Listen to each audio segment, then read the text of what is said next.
Beneath the complexities of everyday life, the rules of our universe seem reassuringly simple.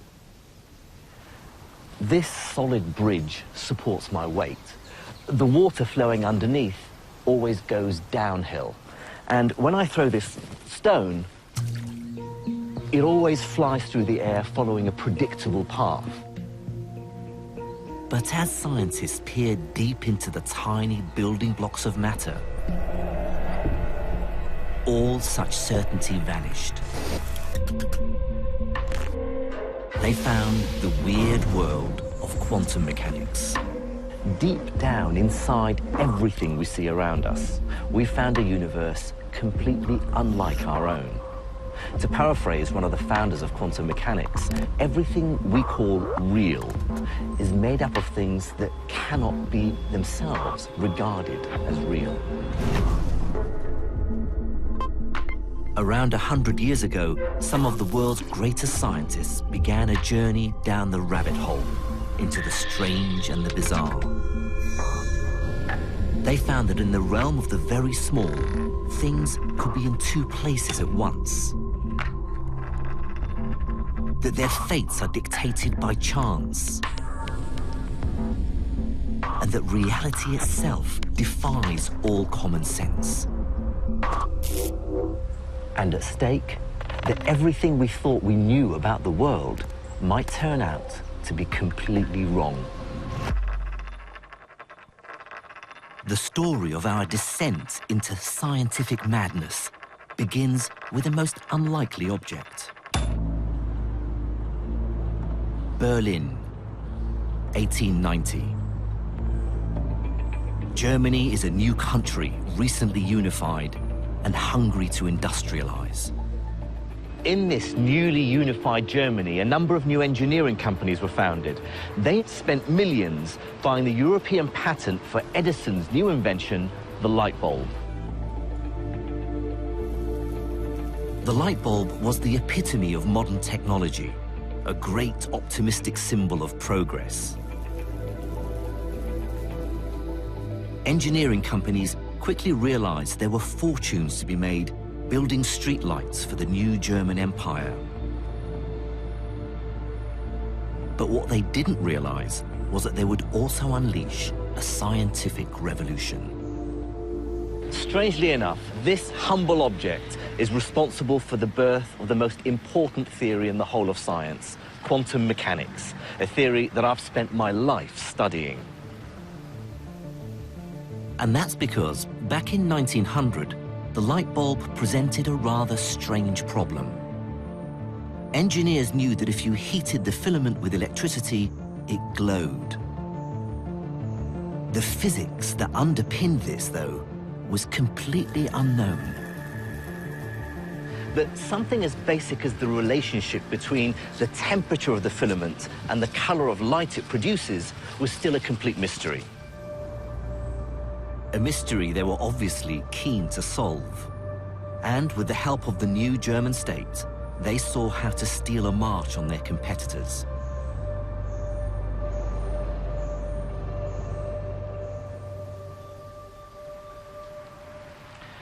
In 1887, the German government invested millions in a new technical research institute here in Berlin, the Physikalisch-Technische Reichsanstalt, or PTR. Then, in 1900, they enlisted a bright, if somewhat straight-laced scientist to help work here. His name was Max Planck.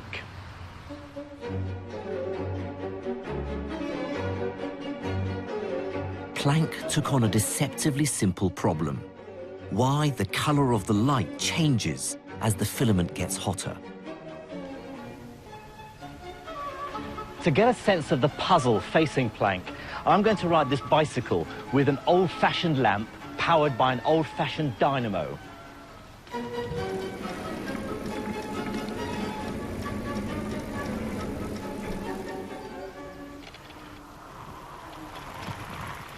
Obviously, the faster I go, the brighter the light. The more I pedal, the more electricity the dynamo produces, the hotter the filament in the lamp, and the brighter the light. But the light the bulb makes isn't just getting brighter. it's changing color too. As I speed up, the color shifts from red to orange to yellow. Right, now I'm going to really belt it. Now the bulb's filament is getting even hotter, but although it certainly gets brighter, the color seems to stay the same, yellow-white. Why doesn't the light get any bluer? To investigate, Planck and his colleagues built this, a black body radiator. It's a special tube they could heat to a very precise temperature and a way to measure the color or frequency of the light it produced.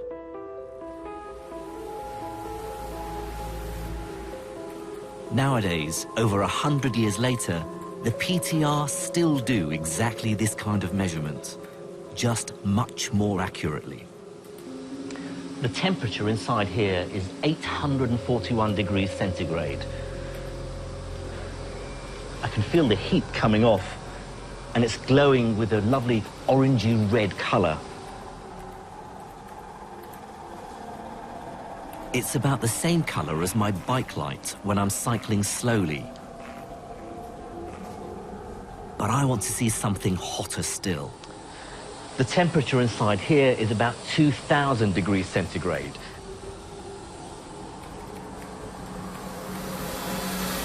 And it's glowing with a much brighter, whiter colored light. To produce light of this intensity and color requires a power of about 40 kilowatts. Now, that's equivalent to about 400 me's on a bike cycling very fast, or the combined output of the entire Tour de France. Although the light is whiter, it's red-white. There's very little blue. Why is blue so much harder to make than red?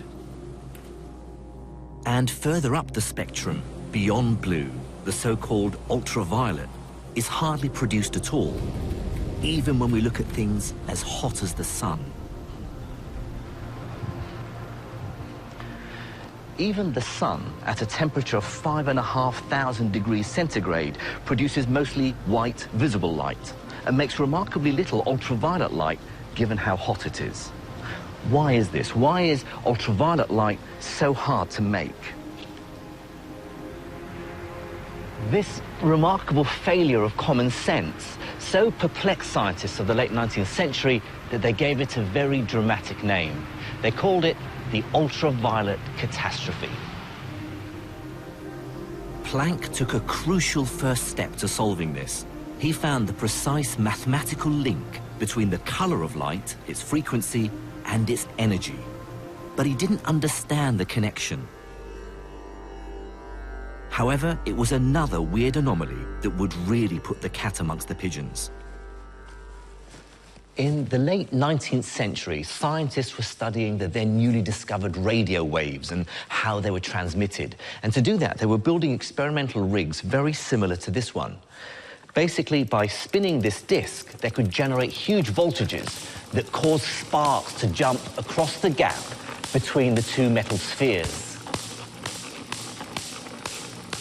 But in doing so, they discovered something very unexpected to do with light. They found that by shining a powerful light source on the spheres, they could make the sparks jump across more easily. This suggested a mysterious and unexplained connection between light and electricity.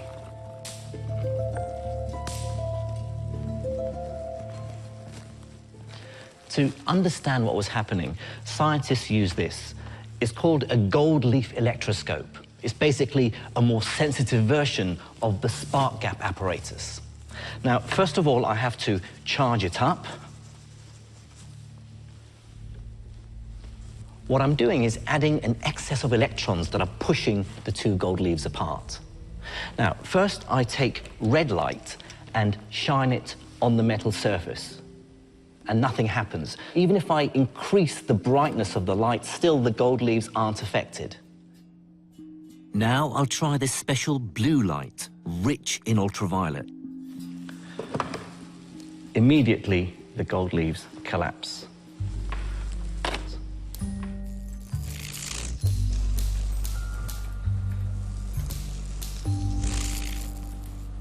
light can clearly remove static electric charge from the leaves.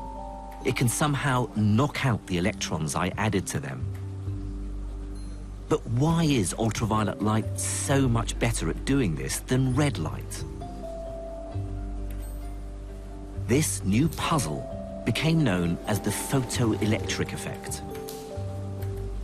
The ultraviolet catastrophe and the photoelectric effect were big problems for physicists, because neither could be understood using the best science of the time.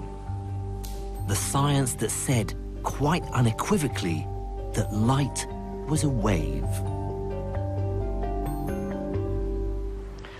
All around us, we see light behaving in a perfectly common-sense, wavy way. Look at the shadow of my hand. It's fuzzy around the edges. We understand this as the light hitting the sides of my hand and bending and smearing out slightly, just like water waves around an obstruction. Perfectly common sense, wave-like behavior. And here's something else, something rather beautiful. Look at these soap bubbles. Shine a light on them and gorgeous colored patterns emerge from nowhere. And this was easily explained if you accept that light was a wave, reflecting off the outer and inner layers of the thin soap film and breaking up into the colors of the rainbow. Rather like ripples on the surface of water, light was simply ripples of energy spreading through space. And this was as firmly accepted as the fact that the Earth was round.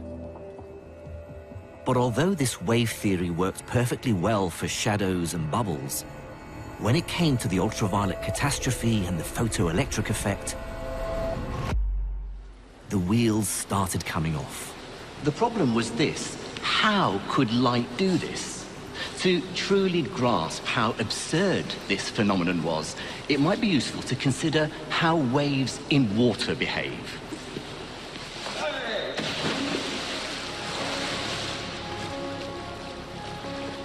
This is the wave tank at the RNLI's headquarters in Dorset.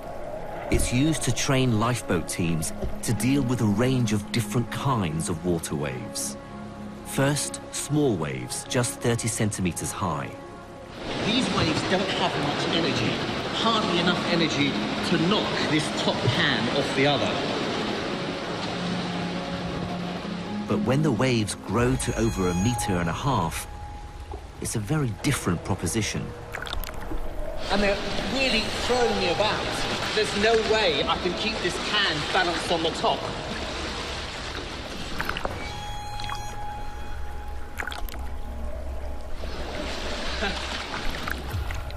It's clear what water waves are telling us. Bigger, more intense waves have more power. They easily knock me and the cans around.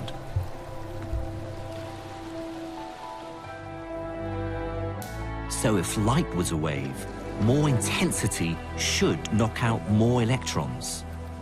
But that's not what happened. Remember, no matter how intense the red light was, it still didn't budge electrons from the metal. But weirdly, weak ultraviolet worked within seconds. So thinking of light as a wave just wasn't adding up. To resolve this, someone needed to think the unthinkable. And in 1905, someone did. You may well have heard of him. His name was Albert Einstein.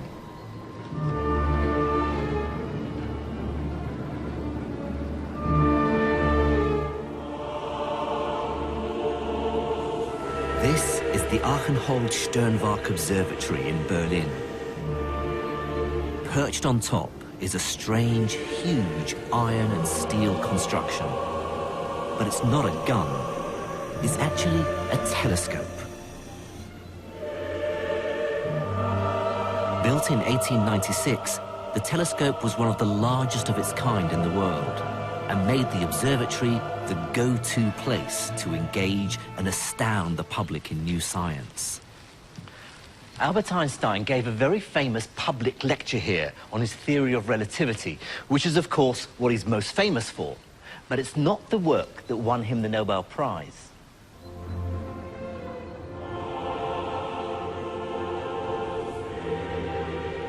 In 1905, he'd also come up with a new theory to explain the photoelectric effect. And what he suggested was revolutionary and even heretical.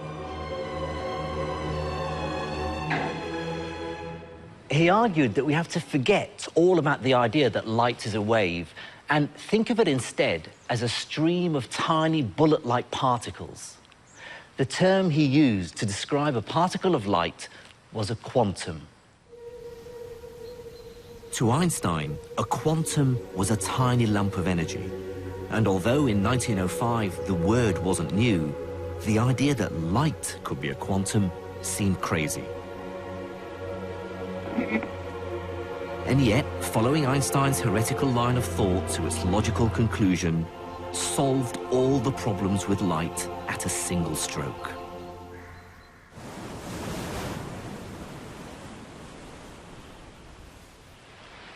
I'll try to explain how this helps using a rough analogy.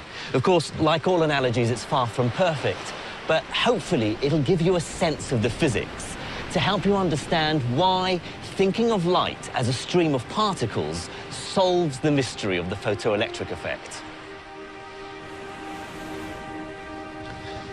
In this analogy, these red balls represent Einstein's light quanta. And those cans over there are the electricity held in the metal. Now, in the original experiment, they made electricity flow from the surface of the metal by shining light on it. In my analogy, I'm going to try and knock those tin cans over using these red balls.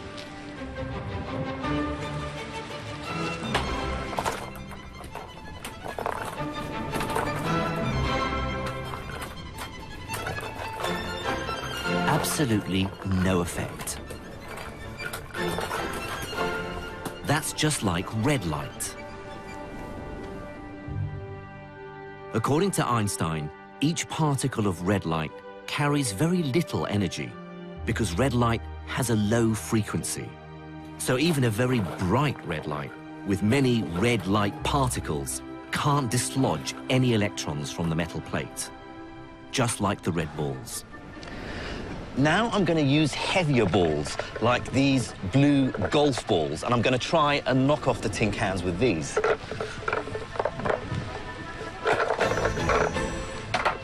They're like the ultraviolet light in the experiment. Now, each individual light particle carries more energy because ultraviolet light is higher frequency.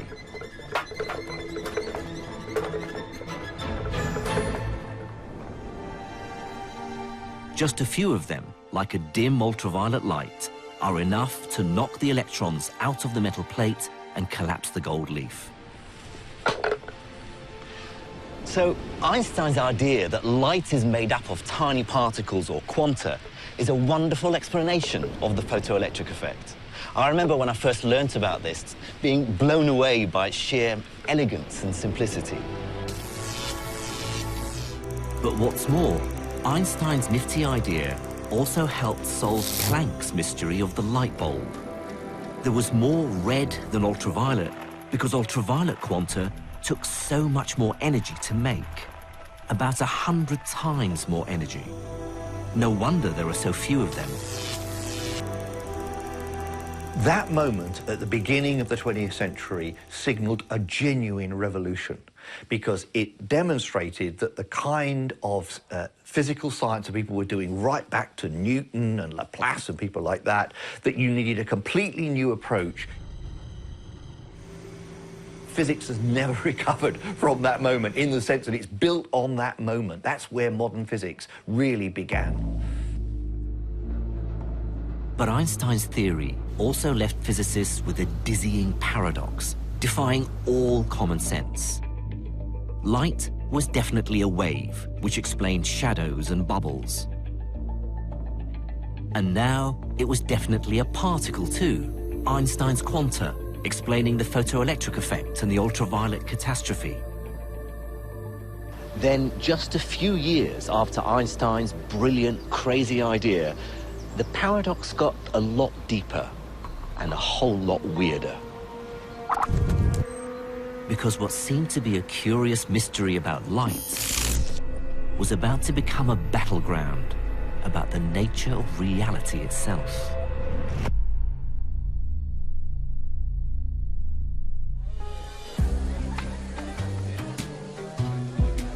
(1922).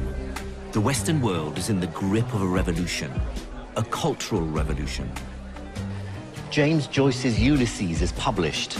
Stravinsky is at the height of his powers, and Chaplin has just released his first serious movie. The Ottoman Empire collapses. Europe is still recovering from the war to end all wars, in which millions of men lost their lives. Russia is newly communist. Meanwhile, America is exporting jazz to the world. Thank you.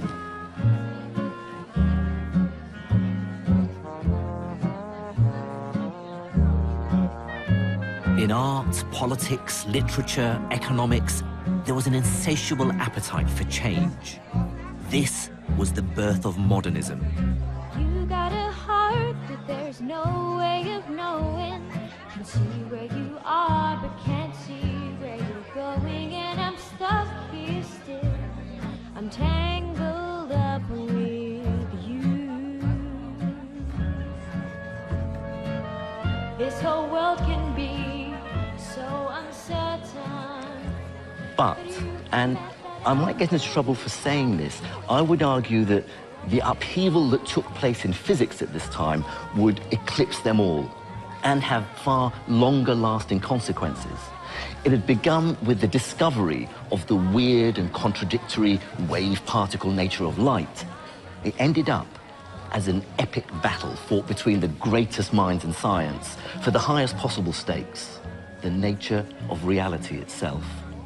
I know I deserve you, I know you're my savior, but when I observe you, you change your behavior. So On one side, a new wave of modernist revolutionary scientists and their leader, the brilliant Danish physicist, Niels Bohr. On the other side, the voice of reason, Albert Einstein, at the height of his powers and now world famous, a formidable adversary.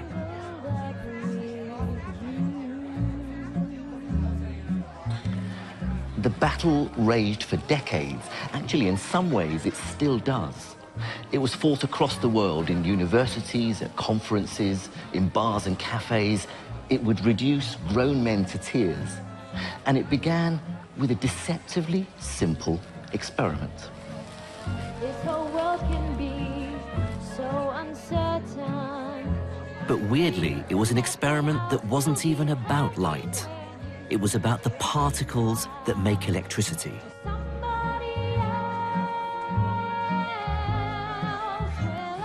In the mid-1920s, an experiment was carried out at Bell Laboratories in New Jersey in America, which uncovered something entirely unexpected about electrons.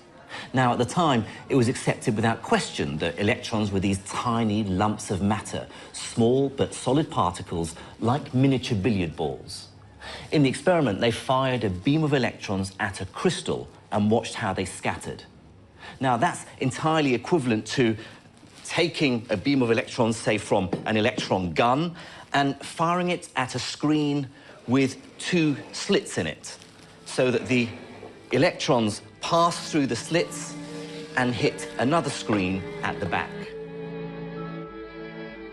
What the Bell scientists found shocked the physics world to the core. To understand why, consider a similar experiment with water waves. I've set up a simple experiment. I have a water ripple tank placed on top of an overhead projector.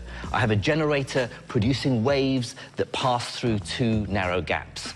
The projector beams the image of the waves onto the back wall. You can see as the waves come in from the left and squeeze through the two gaps, they spread out on the other side and interfere with each other.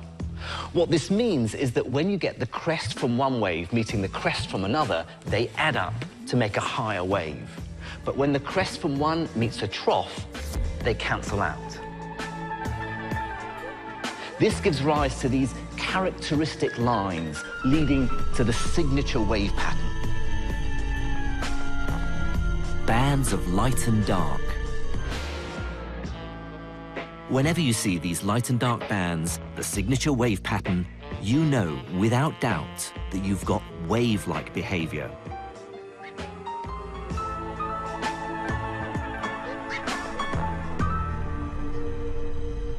So guess what they saw in New Jersey? Now it seemed that firing electrons, tiny solid particles, through the two gaps produced exactly the same kind of pattern, bands of light and dark. First, light, for a long time believed to be a wave, was found to sometimes behave like particles. And now electrons, for a long time believed to be particles, were behaving like waves. But it was actually stranger than that. The wave pattern wasn't merely some result of the entire beam of electrons. More recently, this experiment has been repeated in labs around the world by firing one electron at a time through the slits onto the screen. At first, each electron seems to land randomly on the screen. But gradually, a pattern forms. The signature wave pattern. Let me be quite clear about just how weird this is. Remember from the wave tank experiment where the signature wave pattern only exists because each wave passes through both slits and then its two pieces interfere with each other. But here, every individual electron, each single particle, is passing alone through the slits before it hits the screen. And yet, each single electron is still contributing to the signature wave pattern. Each electron has to be behaving like a wave.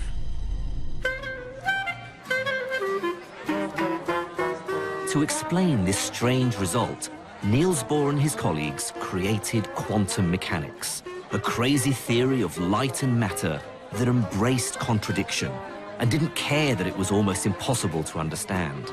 As Niels Bohr himself said, anyone who isn't shocked by quantum theory hasn't understood it. So, viewers, I'm going to take our tiny electron and use it to delve deep into the heart of reality.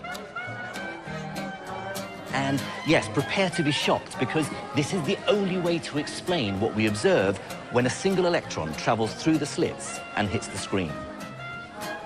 Quantum mechanics says this: we can't describe what's traveling as a physical object. All we can talk about are the chances of where the electron might be. This wave of chance somehow travels through both slits, producing interference just like the water wave. Then, when it hits the screen, what was just the ghostly possibility of an electron mysteriously becomes real. Let me try and capture just how weird this is with an analogy. If I spin this coin,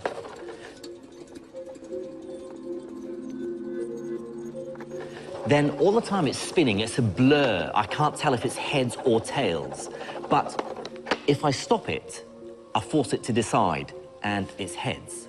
So before, it was sort of not heads or tails, but a mixture of both. But as soon as I've stopped it, I've forced it to make up its mind. This is what Bohr and his supporters claimed was happening with our electrons. In a sense, as it spins, the coin is both heads and tails. Similarly, the electron's wave of chance passes through both slits, two paths at the same time. Our coin then stops at heads. The ethereal wave of probability hits the screen and only then becomes a particle. The quantum world was unlike anything ever seen before. It's hard to overstate just how crazy this is. Bohr was effectively claiming that one can never know where the electron actually is at all until you measure it. And it's not just that you don't know where the electron is. It's weirdly as though the electron itself is everywhere at once. Bear in mind that electrons are among the commonest and most basic building blocks of reality. And yet, here's Bohr saying that only by looking do we actually conjure their position into existence. It's like there's a curtain between us and the quantum world, and behind it, there is no solid reality, just the potential for reality. Things only become real when we pull back the curtain and look. And this view, ladies and gentlemen, became known as the Copenhagen interpretation.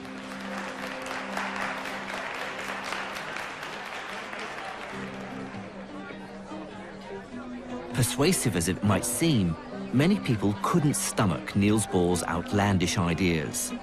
And they found a natural leader in the most powerful man in science. Albert Einstein hated this interpretation with every fiber of his being. He famously said, "Does the moon cease to exist when I don't look at it?" He was very unhappy because it gave limits to knowledge that he didn't think should be final. He thought there should be a better underlying theory. Over the next 10 years, Einstein and Bohr would argue passionately about whether quantum mechanics meant giving up on reality or not. Then, with two other scientists, Nathan Rosen and Boris Podolsky, Einstein thought they'd found a way to win the argument. He was convinced he'd found a fatal flaw in the Copenhagen interpretation and its claim that reality was summoned into existence by the act of looking at it. At the heart of Einstein's argument was an aspect of quantum mechanics called entanglement. Now, entanglement is this special, incredibly close relationship between a pair of quantum particles whose fates are intertwined. For example, if they were created in the same event.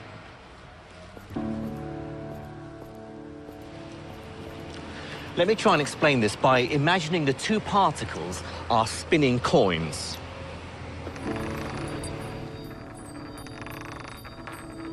Imagine these coins are two electrons, created from the same event and then moved apart from each other.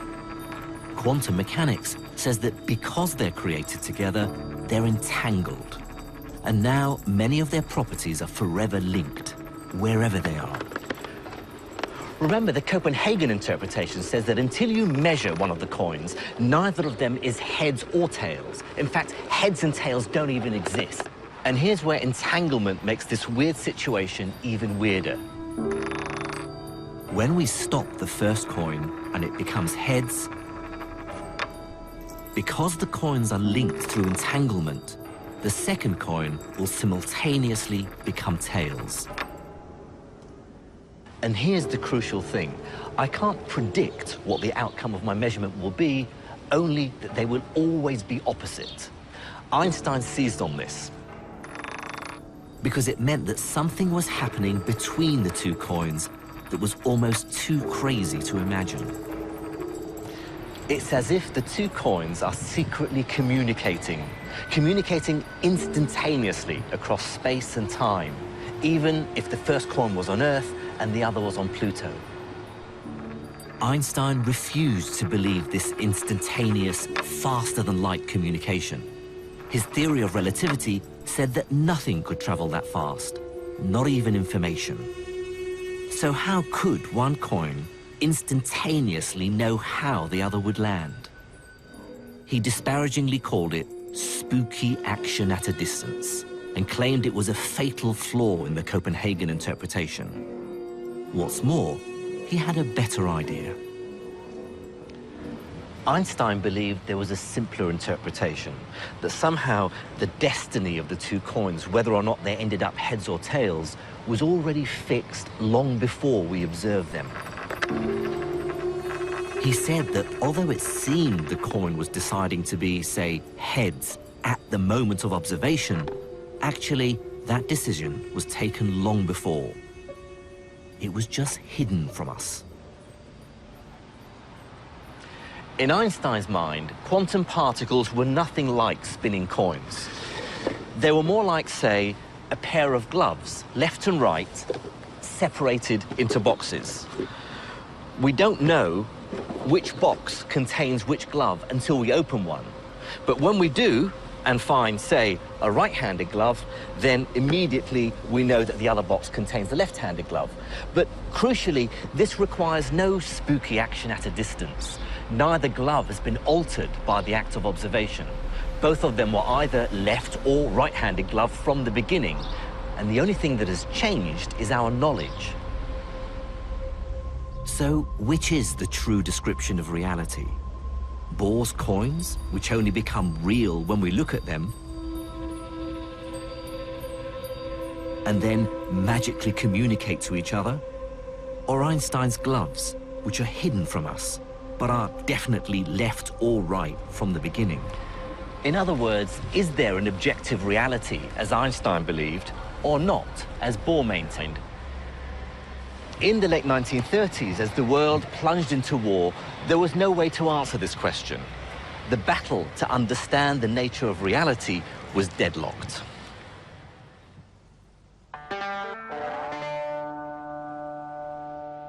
The war rolled across Europe, and many of the leading scientists fled to the United States. Then, as the Second World War led inexorably to the Cold War, American science, backed by dollar bills and a new vision of the future, boomed. Remember, after the war, physicists came back raring to go and try to apply the ideas of quantum theory to atoms, the interaction between electrons and light and what have you. You didn't need to worry about the philosophical side of things to make progress with that. So, as you say, it really took a back seat. Quantum mechanics led to a profound understanding of semiconductors, which helped create the modern electronic age. It produced lasers, revolutionizing communications, breathtaking new medical advances, and breakthroughs in nuclear power. Quantum mechanics was so successful that most working physicists deliberately chose to ignore Einstein's objections. It simply didn't matter to them because it worked. They even coined a phrase for it: shut up and calculate. And the price for this success was that Bohr and Einstein's debate on the reality of the quantum world was simply brushed under the carpet. And amidst all this success and pragmatism, there were few who still worried what it all meant. But as the 50s rolled headlong into the 60s, one lone dissenter worked out how to settle the argument once and for all.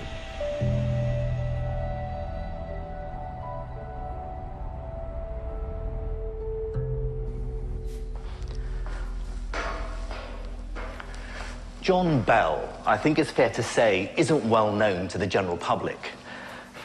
But to physicists like me, he's, well, a hero. He was an original thinker with real courage in his convictions, and the story of his rise to become one of the greats of physics is made even more remarkable when you consider how he started. He was born in Belfast in the 1920s into a poor working-class family. His father was a horse dealer, and they really struggled to get him into Queen's University Belfast to study physics. In fact, he was the only one in his family to even finish school. This, I believe, made him insatiably curious, fiery, and stubborn.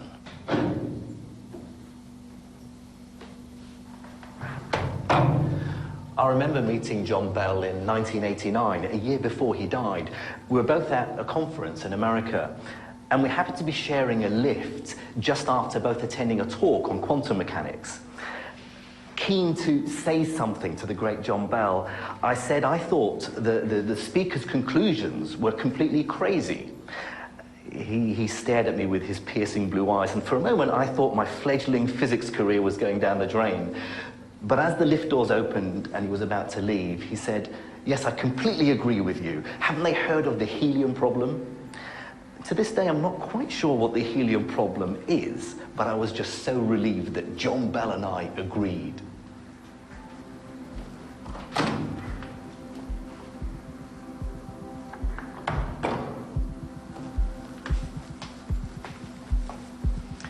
For many years, he worked here at Britain's Atomic Energy Research Centre at Harwell, who built this early experimental nuclear reactor called Dido. It was here that he started pondering the deep and worrying questions that quantum mechanics raised.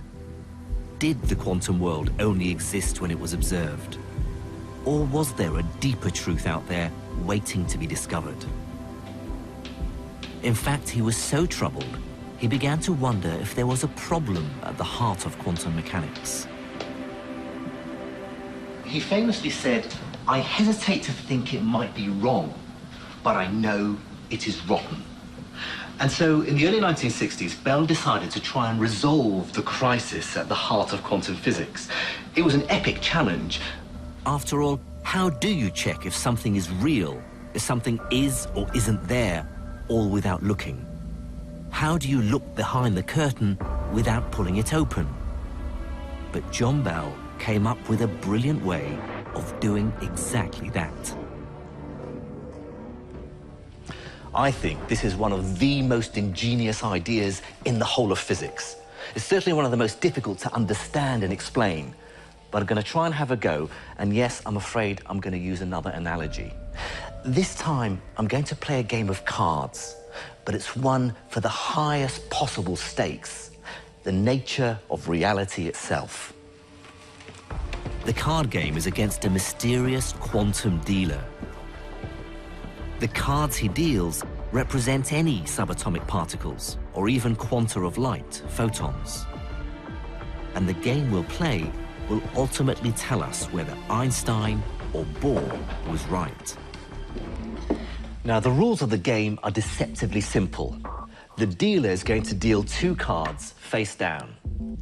If they're the same color, I win. If they're different colors, I lose.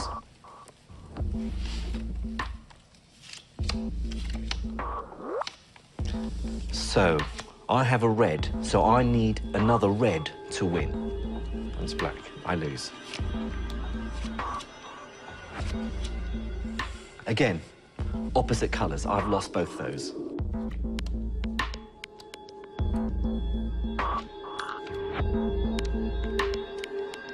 That's 4 in a row.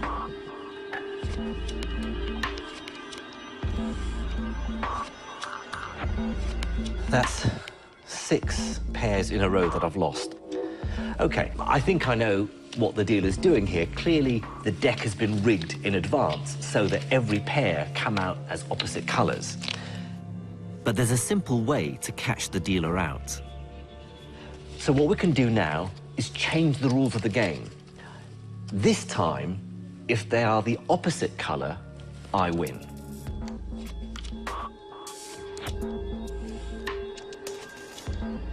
But once again, every time, my evil quantum opponent beats me.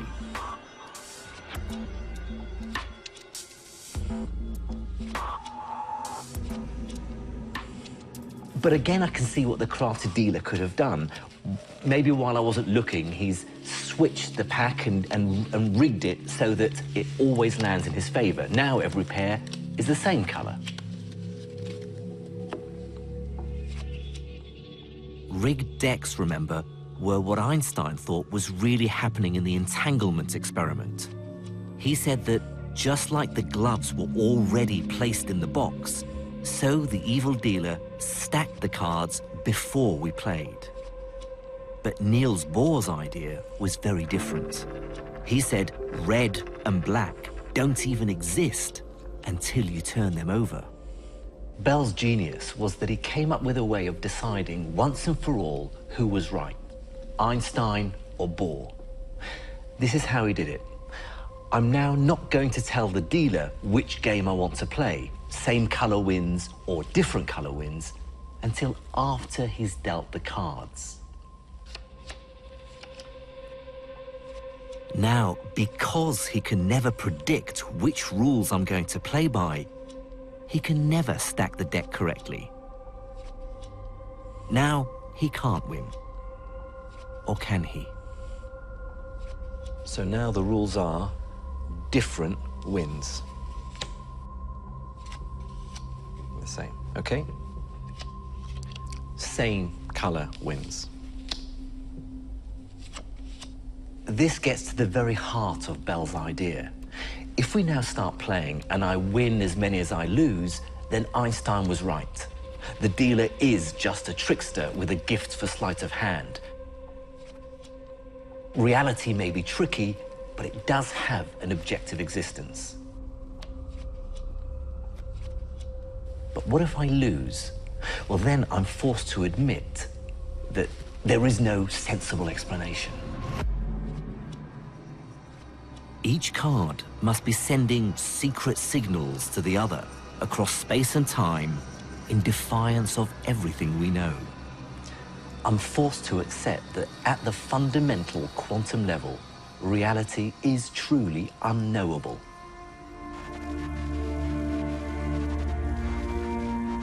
Bell reduced this idea into a single mathematical equation that tells us once and for all what seemed unanswerable: how reality really is.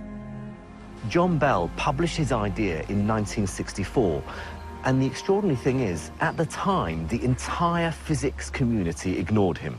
Total radio silence. It seems the world simply wasn't ready. Perhaps it was because his equation seemed untestable, or just because nobody thought it was worth investigating. But that was about to change. And the change would come from a very unexpected place. This is the dawning of the age of Aquarius, age of Aquarius,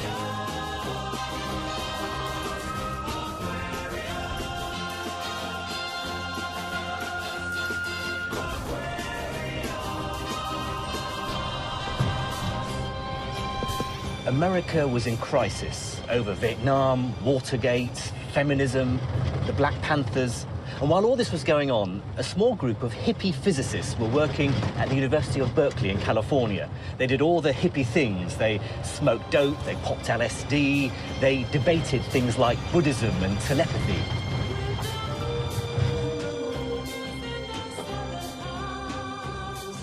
And they loved quantum mechanics. In its weird version of reality, they saw parallels with their own esoteric beliefs.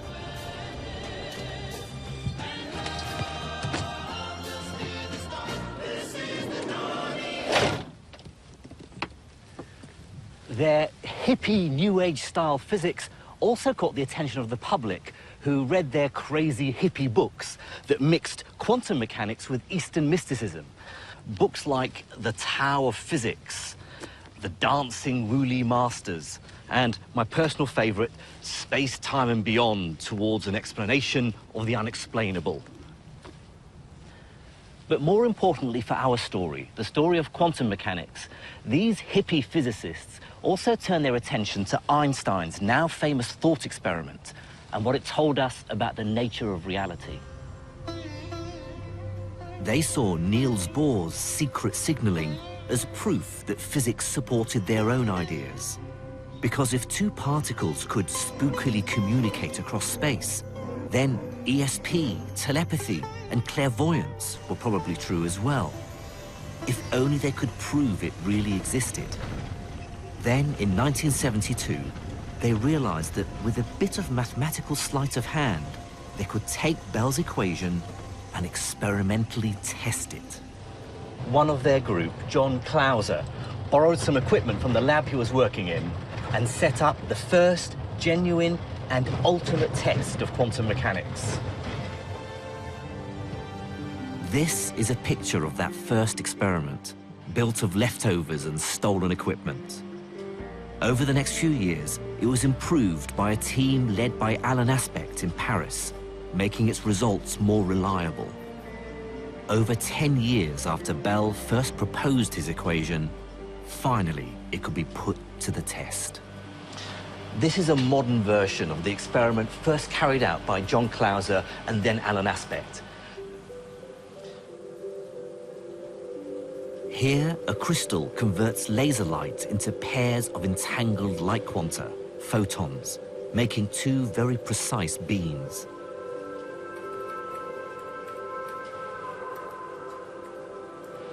These photons are passed round and bent back again until they pass through these detectors. The two photons are like the two cards the evil dealer places in front of me. We'll measure a property of the photons called polarization, which is equivalent to the color of the playing cards in my game. So, for instance, winning with two matching red cards might be the same as two photons with matching polarization. But because this is quantum mechanics, it's more complicated than my simple card game. And these dials here allow me to measure a second property of the photons as well. Now, that's equivalent to me not only trying to guess the color of the face of the cards, but also trying to guess the color of the back of the cards. Okay, so we're now going to switch on the laser and start the experiment.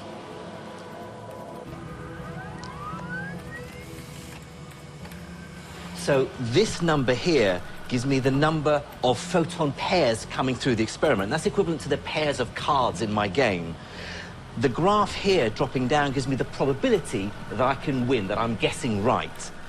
The more photons, the more accurate it becomes. I'll stop at an uncertainty of about 1%.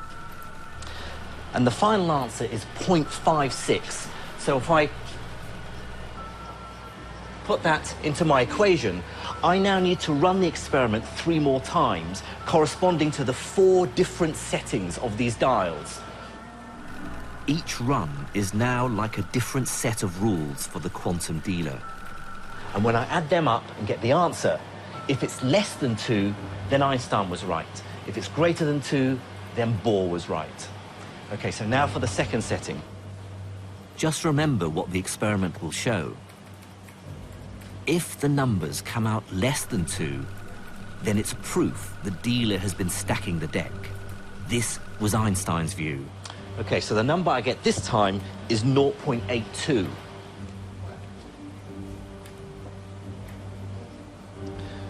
Now reset for run 3.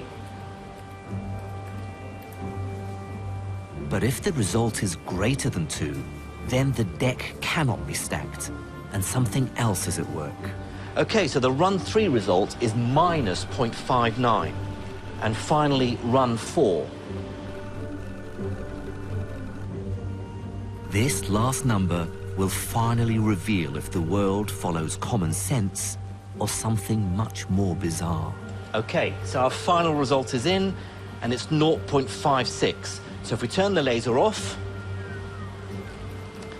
Right, I better just work out the answer.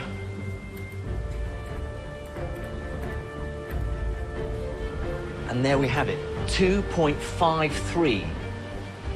It's a number greater than 2. Absolute proof that Albert Einstein was wrong and Niels Bohr was right.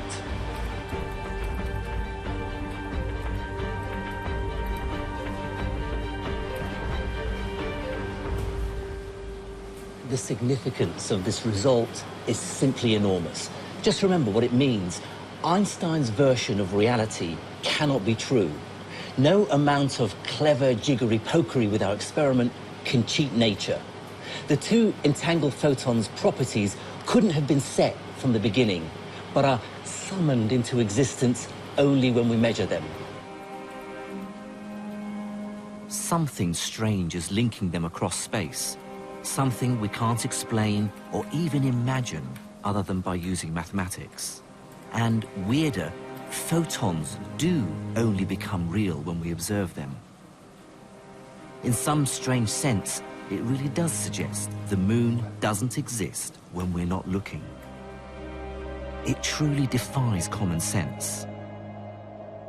No wonder towards the end of his life, Einstein wrote, "All these 50 years of conscious brooding have brought me no nearer to the question, what are light quanta?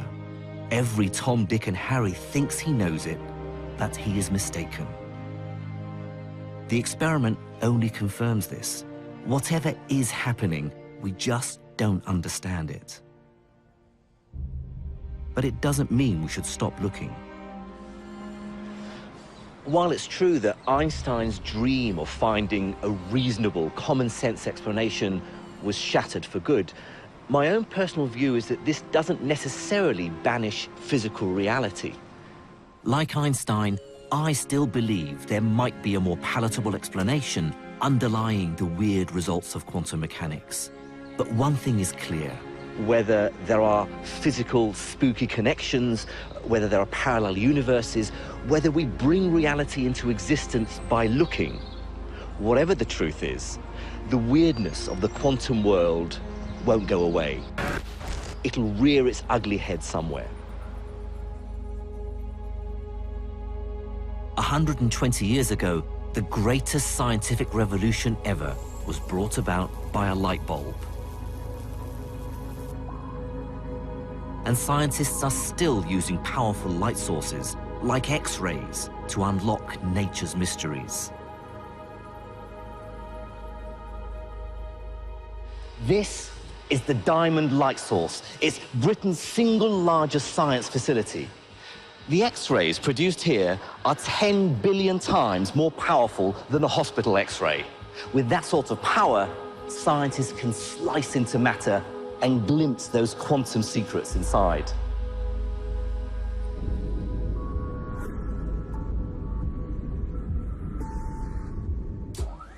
Researchers here are using this powerful light beam to investigate new materials, which may have the potential to bring about an electronics breakthrough as great as any before.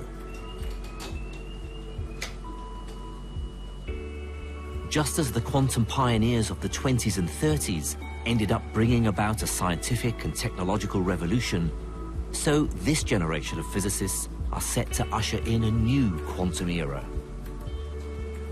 An era where Einstein's hated quantum entanglement now produces unbreakable computer security, new kinds of communication systems, super-fast computers, and other advances we can't yet even imagine.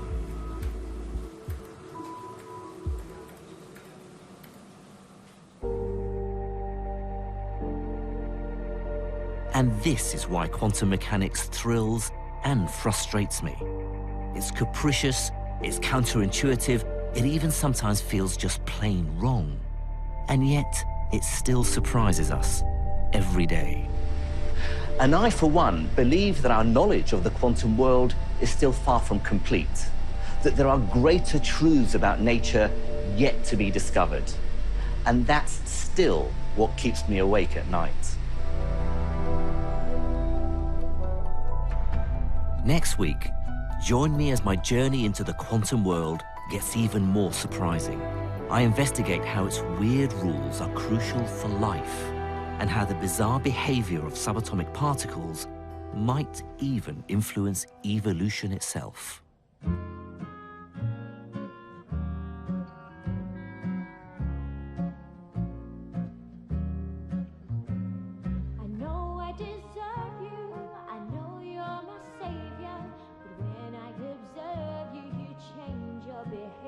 So I'm stuck